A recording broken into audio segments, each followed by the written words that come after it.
with a more streamlined path than litigation. Get your offer and payment fast. From single family and commercial properties to tenant claims. Learn more and view actual offer examples at sce.com/directclaims. Claims may be submitted through November 30th. I'm Matt Morgan of Morgan & Morgan. I've had the privilege of seeing miracles, broken families rebuilt. Fighting back can work. We've gone toe-to-toe with insurance giants. Over $30 billion recovered. There's only one Morgan & Morgan. Right now at 5, allegations against an Academy Award winner, Jared Leto, being accused of sexual misconduct. The claims and his statement tonight. Plus, Mac. The next lifeguard on the beach may not be human. I'm Carl Medina. I'll take you here to Long Beach, where shark detection technology is being developed right before the Olympics. That story coming up next. NBC4 News at 5 starts with breaking news. And that breaking news here at 5, an Amber Alert across 9 Southern California counties. These 3 children were last seen in Kern County: 4-year-old Haley, 8-year-old Kaiser, and 10-year-old Maximum Roman. They were last seen near East Coso Avenue and East Las Flores Avenue in Ridgecrest at about 11:30 this morning. The CHP believes they could be in Kern, Los Angeles, San Bernardino, Ventura, Orange, Riverside, San Diego, Imperial, or San Luis Obispo counties. They're looking for 29-year-old Julio Ramon Garcia, believed to be driving a 2014 gray Honda Accord with a California license plate 9RUN898. If you see him or that vehicle, you're asked to call 911. And our other top story here at 5 o'clock today, a Hollywood neighborhood on edge. Police went to check on an apartment last night. Officers found all 3 men inside shot to death. Good evening once again, everyone. I'm Colleen Williams. I'm Kathy Vara. Michael's off tonight. Police didn't find a weapon inside the apartment, and 18 hours later, no arrests have been made. NBC4's Camilla Rambaldi joining us live from Hollywood with the latest from police. Camilla. Hi, Kathy and Colleen. An LAPD detective that was here earlier this afternoon told me that investigators did not find a weapon. At this point, police have not released any information on a suspect or suspects. And neighbors we spoke with say they are shocked and some worried for their safety after learning about what happened here. An apartment complex in Hollywood is left surrounded with crime tape this morning. It's a surprise for me. The LAPD says 3 men were found shot to death inside an apartment unit off Wilcox Avenue at Cahuenga at about 11:30 last night. NBC4 investigates learned a family member had requested a welfare check. And I'm worried about it because I work in at night and I come about 12, 1 o'clock back home, you know, and it's scary to hear something like this. It's scary to know that something happened next to us. Neighbors who live nearby shared their reaction. A man and a woman we spoke with did not want to show their faces on camera. We thought we heard gunshots a few days ago, maybe Saturday or Sunday, but again, I hear it a few times a month, and it's like, is that gunshots? Is that fireworks? I'm just shocked. I'm shocked that I had no idea. I don't even want to go.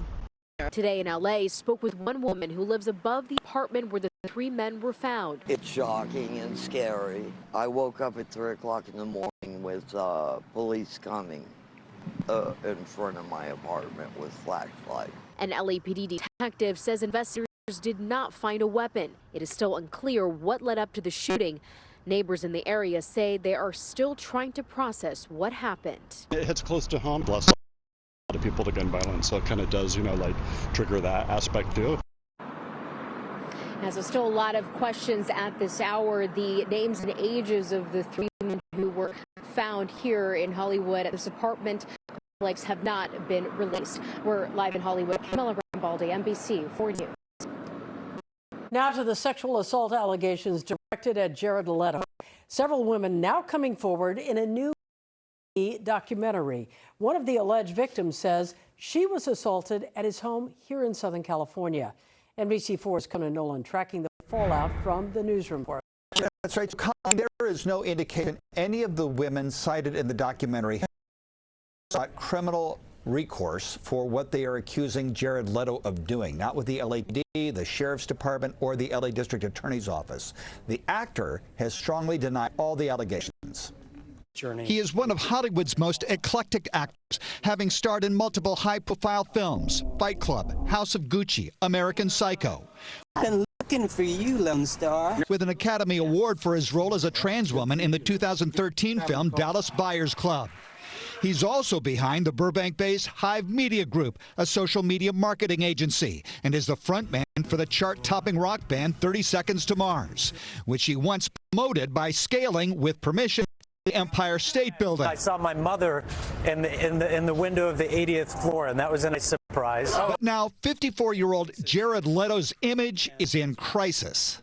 I don't even know how to say this part, but he grabbed my hand and he, I guess, started touching himself with my hand. A new documentary from the BBC released today cites 4 women who accused Leto of sexual misconduct when he was an adult and they were teenagers. In the documentary titled Jared Leto, Hollywood's Dark Secret, one of the women says she was 17 when she was sexually assaulted, while another accused Leto of statutory rape when she was also 17. One woman says she was 19 when Leto threatened her with sexual assault.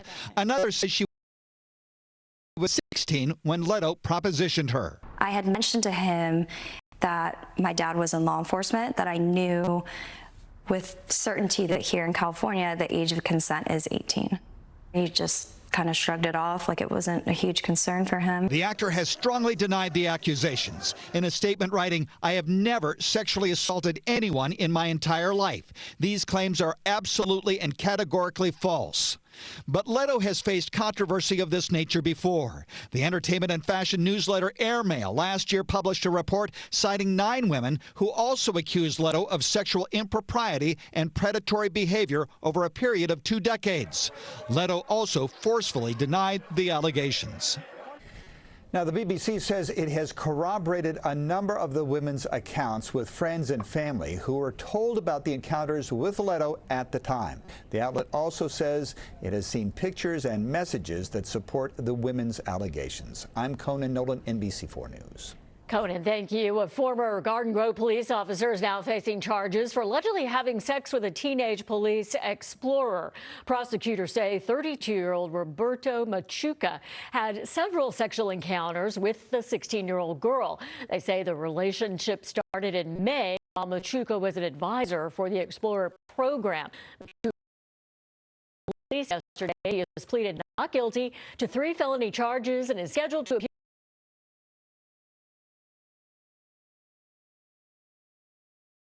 in court next Tuesday. And the cleanup is now in Pomona, where a pursuit ended in a crash just inches away from the building. The CHP says the driver was going about 80 miles an hour when he lost control and hit a palm tree. Neighbors say they woke up to an email from apartment management saying there was an accident. It's a lot. It's kind of sad, you know. There's a lot happened actually. Thankfully, the palm trees kind of protected the apartments from really doing any more damage than it could have been.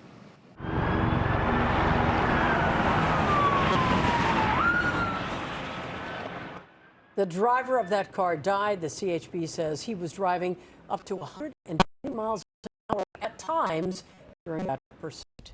New at 5. Southern California prepares to host the 2028 Olympic Games. Scientists at Cal State Long Beach are developing technology they hope will keep athletes and beachgoers safe from one of the ocean's top predators, sharks. NBC4's McCullough Medina live right now at Junipero Beach with more for us. Mac.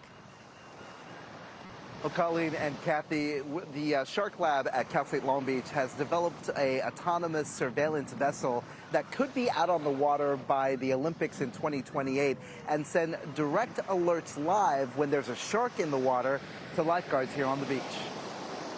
It's designed to go out and patrol off a beach to surveil for sharks. Just about 10 feet long and a little wider than a surfboard, researchers hope this autonomous vehicle could become one of the newest members of Southern California's lifeguard team that can do more than swim. It will have a drone on it that will fly around, find sharks. Developed by Cal State Long Beach's Shark Lab, Director Chris Lowe tells us the robotic craft is designed to patrol the water all on its own, powered by solar, scanning for tagged sharks.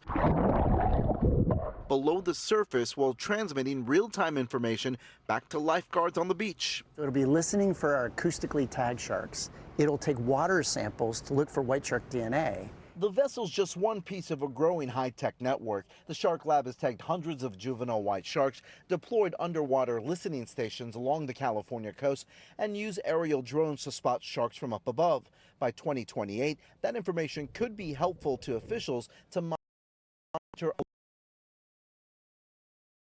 in real time, from open water swimming here in Long Beach to surfing events in Orange County. We're going to have athletes swimming in Long Beach Harbor, where we know there have been white sharks before. So having this device out patrolling for lifeguards and warning them if sharks are present will help them better protect athletes. Lowell says it'll give lifeguards another tool to make informed decisions without unnecessarily clearing the water.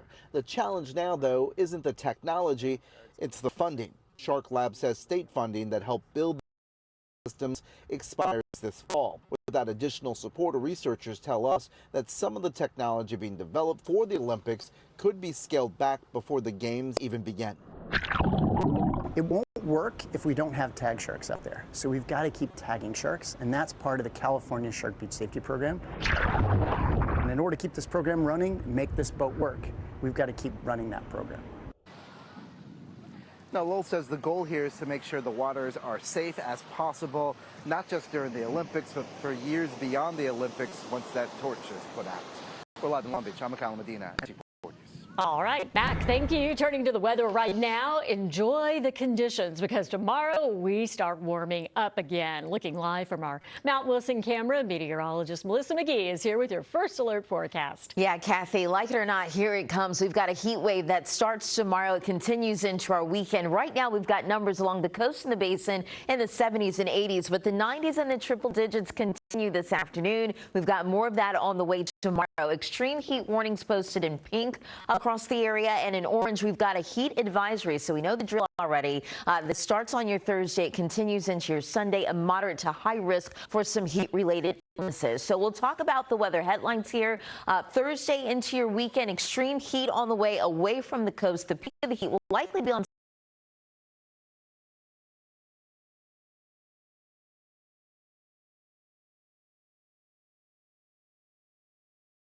for a lot of spots. And then I am tracking critical fire weather. It's hot, dry, locally breezy, so rapid fire growth a big concern as well. We'll talk about the details coming up with your first alert forecast. Colleen, back over to you. All right, Melissa, thank you. Still to come, a new home